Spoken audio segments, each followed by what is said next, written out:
အားလုံးစိတ်ချမ်းသာခြင်းကိုယ်ကြီးချမ်းသာခြင်းတွေနဲ့ပြည့်စုံကြပါစေဒီနေ့မြန်မာနှစ်သက်ကူမှာနော်မြန်မာပြည်သူပြည်သားပေါင်းမိဖုရားဝေးကွာပြီးကျမ်းမာချမ်းသာကြပါစေလို့ဆုမကောင်းတောင်းပါတယ်အဲ့တော့နှစ်သက်ကူပေါ့နော်နှစ်သက်ကူဆိုတော့နှစ်သက်အကြောင်းပေါ့နော်ကျွန်တော်တို့ပြောကြအောင်ပေါ့နော်အဲ့တော့နှစ်သက်ဆိုတာနော်နှစ်သက်ဆိုတာ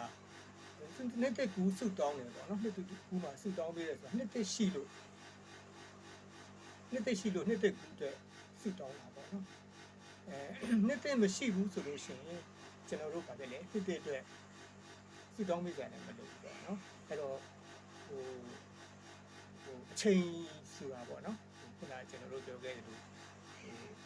အရှိမနော်ကျွန်တော်တို့ဗာပဲလေရှိနေတဲ့အတွက်ကြောင့်ကျွန်တော်တို့ဗာပဲလေကျွန်တော်တို့ဆုတောင်းပေးတယ်အချိန်ရှိတယ်ကိုရှင်သန်မဲ့နေရာရှိတယ်နော်ကိုခန္ဓာရှိတယ်အဲ့အတွက်ကျွန်တော်တို့ဗာပဲလေနှစ်သက်မှာနော်နော်အချိန်အဆင်ပြေပါစေကြောင်းဆုမကောင်းတောင်းပေးရပေါ့နော်ကျွန်တော်တို့ကတော့ဆိုကြပါစို့ကျွန်တော်တို့ကအချိန်ဆိုတာကနော်ကျွန်တော်တို့ကနော်ကြိုတင်ပြီးတော့ရှိနေနှစ်ပြီးသားလားပေါ့နော်ရှိနေနှစ်ပြီးသားလို့ကျွန်တော်ချွတ်ယူပါဒေတာပညာရှင်တွေပြောကြတယ်အချိန်ကကြိုပြီးရှိနေပြီးသားပေါ့နော်ကြိုပြီးရှိနေပြီးသားလားဆိုတော့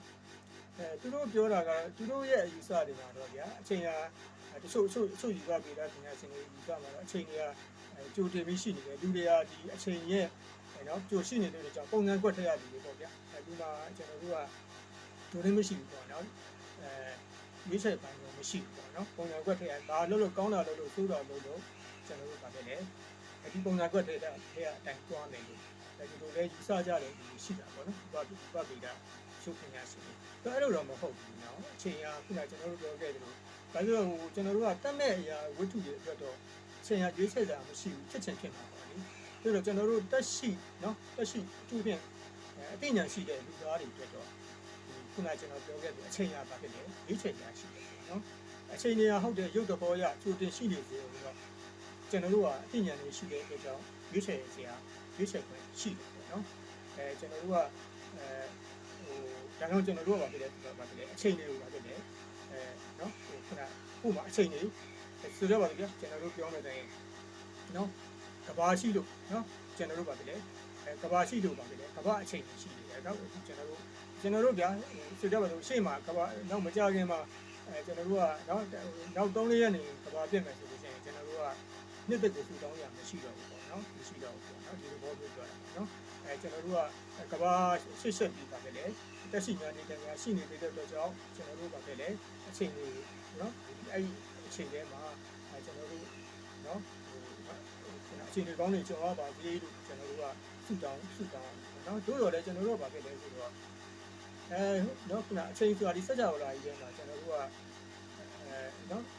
နေရာတိုင်းမှာရှိနေတယ်ပေါ့လေဒါဒီဘဗေဒပညာရှင်တွေရဲ့အယူဆပေါ့နော်အချိန်တွေကတစ်ဖက်တည်းကိုပဲစီစဉ်တယ်နော်အချိန်တွေကစက်ကျင်ပဲဘယ်တော့မှမစီစဉ်ဘူးပေါ့နော်အချိန်တွေကခုနနော်ဖြစ်ရတယ်ပြီးတော့ပြက်တယ်နော်အရှင်နော်ခုနဝေးသွားတယ်ပြီးတော့ဒီတစ်ဖက်တည်းပဲစီစဉ်တယ်ရောင်းမြန်တော့မှပါလေအချိန်ကစီ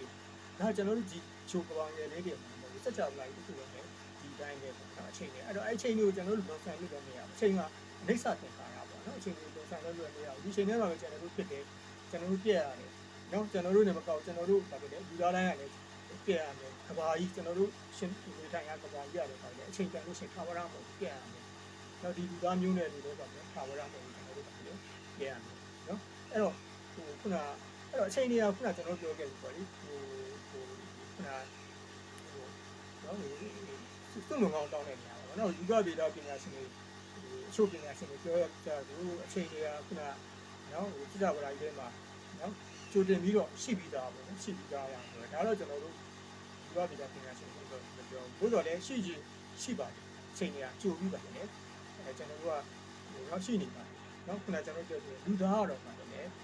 တက်မဲ့မဟုတ်တက်မဲ့မဟုတ်တဲ့အတွက်ကြောင့်ပါတယ်လေ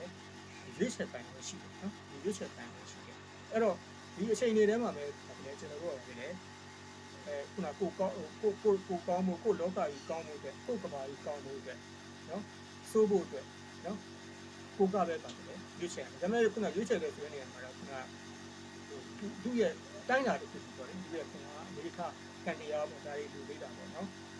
ကျွန်တော်တို့ကကဘာကြီးကပြတ်တော့မယ်ဆိုတဲ့အချိန်မှာတကယ်လို့မဟုတ်ချပါဘူးအကြောင်းတစ်ခုကြောင့်ဆိုတော့ဗျာအစားကျူကဘာအစားကျူကဝင်တိုက်တော့မဟုတ်ကြောင်းခုပေါ့ဗျာပြတ်တော့မယ်ဆိုရင်တော့လူကံအားနဲ့ဗာလုပ်လို့ရမှာလေဘာမှတော့လုပ်လို့မရဘူးလို့တော့လေတချို့ကိစ္စတွေမှာလည်းလုပ်လို့ရတယ်ကဘာကြီးကိုကျွန်တော်တို့ငင်းညံအောင်လုပ်မယ်လက်သူသားမျိုးနဲ့ငင်းညံအောင်လုပ်မယ်ရာသီဥတုတွေကိုနော်တက်နိုင်တော့ပါတယ်လေပေါအောင်လုပ်မယ်ဒါမျိုးတွေရှင်လို့ပါတယ်လုပ်လို့ရတယ်အဓိကတော့ဗာလဲဆိုတော့ကိုလောကကောင်းမှုဆိုတာကျွန်တော်တို့ကိုလောကဓမ္မတရားဖြစ်နော်ပြင့်သွားဖို့ပေါ့နော်ဓမ္မတရားအာဓမ္မတရားတွေပြောလို့ပါတယ်ဓမ္မတရားတွေထုံးကားဖို့နော်ထုံးကားဒီနှလုံးသားမှာဓမ္မတရားတွေထုံးကားမှာလည်းယနေ့လိုနော်ကျွန်တော်တို့ကလည်းနျူကလ িয়ার ဖြစ်ကြီးမှာနော်ကဘာကြီးကမြင်းမြန်းဆန်းဆန်းဖြစ်တယ်ပျက်စီးပြောက်ကုန်တော့သွားမှာဖြစ်တယ်ဒါကြောင့်ကျွန်တော်တို့ကနော်အခုဆိုကျွန်တော်နေမကောင်းဘူးပေါ့နော်ကျွန်တော်နေမကောင်းတော့အေးတွေပြတ်တာတော့အေးတွေပြတ်တဲ့အခါကျတော့ကျွန်တော်လည်းကျမကြီးကနော်ရွှေတနေ့ငွေတနေ့ဖြစ်နေတယ်ကျွန်တော်ပြောချင်တယ်နော်ပြောချင်ပေမဲ့ကျွန်တော်ကျမကြီးကောင်းမှပြောမယ်ဆိုပြီးတော့ကျွန်တော်ပြောပြဘူးပေါ့နော်တိုးတော်လည်းကျမကြီးကောင်းအောင်စောင့်နေတယ်ကျွန်တော်တို့ကတစ်နှစ်ပြည့်တော့မယ်ပေါ့နော်အဲ့လိုအိမ်မပြောလိုက်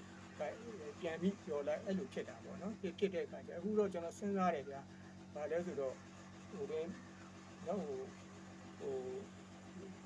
ရရင်ရသလောက်ပါတယ်လေကျွန်တော်ဓမ္မအကြောင်းဆွေးနွေးမယ်ပေါ့နော်ကျွန်တော်တို့လောကငြိမ်းချမ်းရေးတွေပေါ့နော်ကျွန်တော်အဲ့လိုဆုံးဖြတ်လိုက်ပါတယ်အိမ်မပြောတဲ့နေ့ဆိုရင်ကျွန်တော်မပြောဘူးပေါ့ဗျာအိမ်နဲ့ပြောလို့စကားပြောနိုင်တယ်ကျွန်တော်ပြောပါမယ်နှစ်တက်မှာမိမပြည်သူပြည်သားပေါ့မိပြောက်ဖို့ကကြပါလိမ့်မယ်